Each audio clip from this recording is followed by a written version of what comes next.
It was a day Charles Harris had long dreamed of, a chance to finally own the car he'd worked so tirelessly to afford. For years, every dollar he saved and every sacrifice he made led to this moment. He arrived at the dealership with hope in his heart and determination in his eyes, never imagining the reception he would receive. Instead of being greeted with the respect every customer deserves, Charles was met with a wall of prejudice and mockery. The dealership's manager, Richard Palmer, didn't see a hard-working man striving for his goals. He saw only the bicycle Charles had ridden in on. He saw an opportunity to belittle, to humiliate, to wield his authority most cruelly.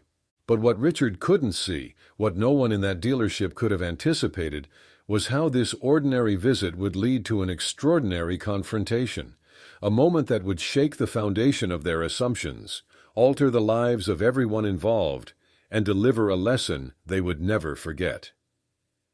Before we get into this story, take a moment to share where you're watching from in the comments. And if you enjoy stories like this, don't forget to hit the subscribe button, like, and turn on the notification bell for daily new stories. Charles Harris, an accountant with an unshakable work ethic, had spent years building his future $1 at a time. His bicycle, though modest, was more than just transportation. It symbolized his discipline, his ability to endure, and his refusal to give up on his dreams. Every morning Charles pedaled to work, his thoughts focused not on the present struggle, but on the vision that kept him going. The day he would drive home in a car he could proudly call his own. At home, his apartment told its own story. A worn but clean kitchen table served as the staging ground for his meticulous budgeting. Stacks of receipts and envelopes filled with savings were a testament to his sacrifices.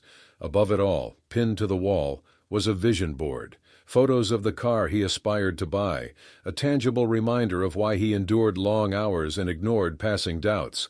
But across town, inside the brightly lit dealership, Richard Palmer saw the world differently.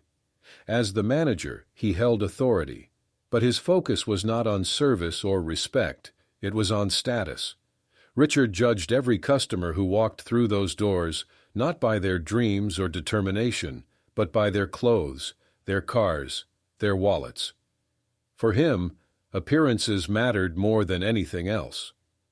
While Charles counted his savings late into the night, Richard leaned back in his office chair during work hours, carelessly scrolling through his phone, oblivious to the needs of customers in the showroom. He rarely left his desk, except to make pointed remarks about anyone he deemed unworthy of his time. His colleagues knew him as sharp-tongued and condescending, a man who saw respect as optional. For Charles, the day had finally arrived. After years of saving, he felt ready to take the next step toward his dream.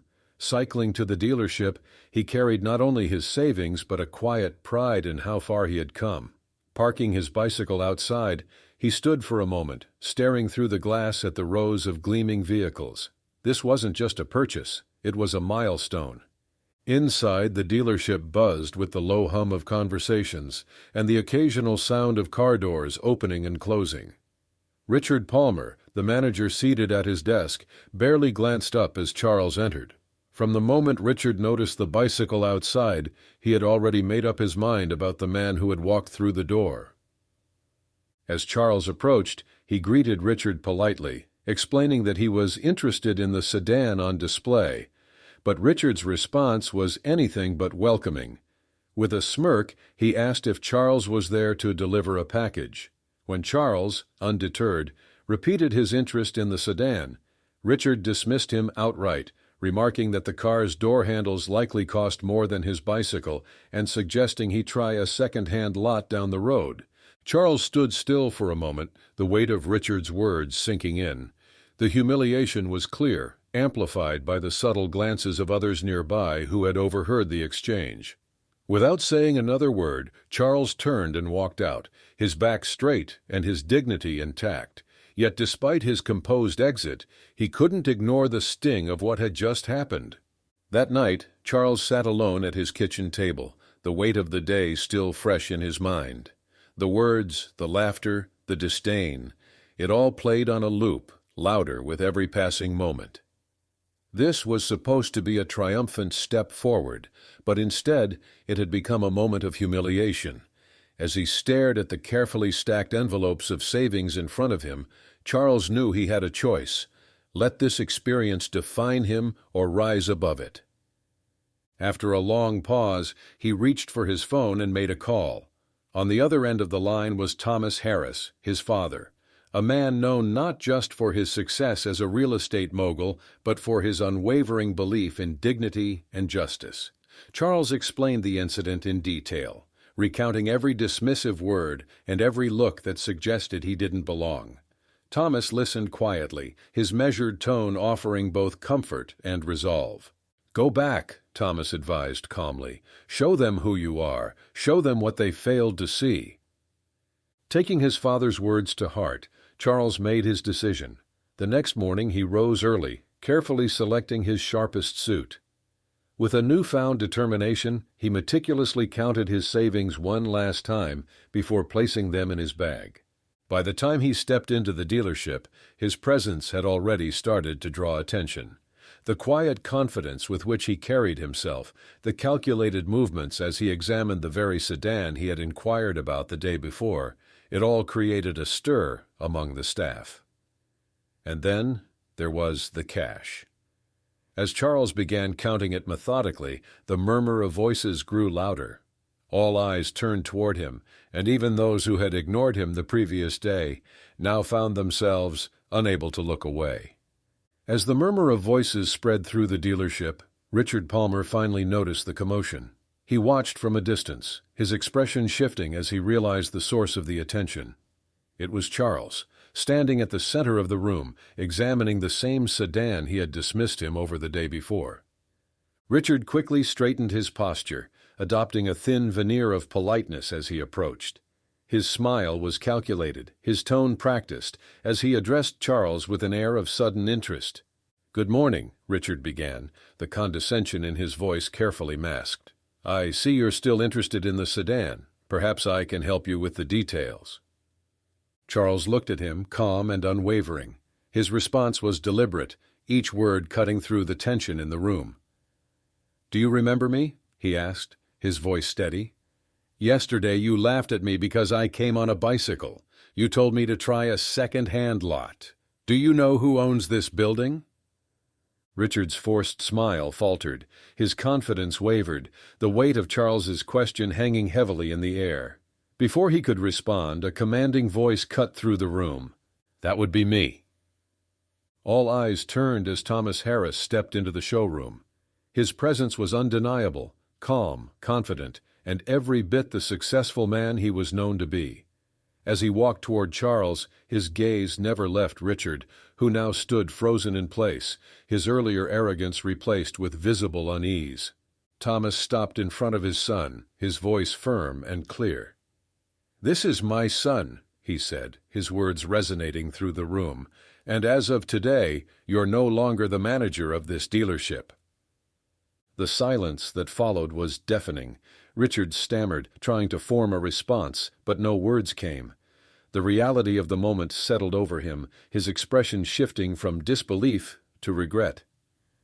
Charles, meanwhile, remained composed, his quiet dignity standing in stark contrast to Richard's unraveling facade.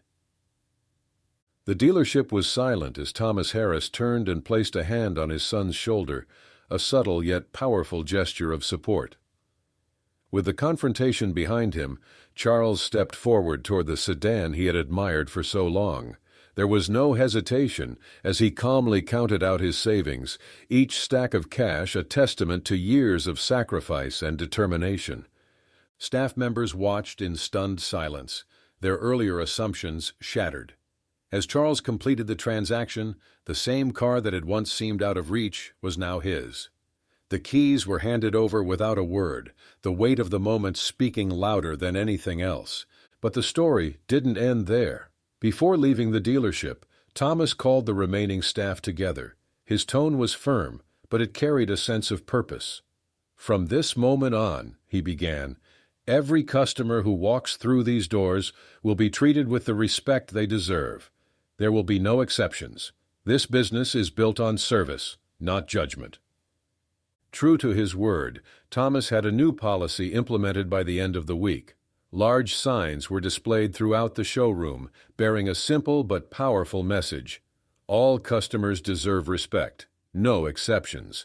For Charles, the moment was more than a personal victory.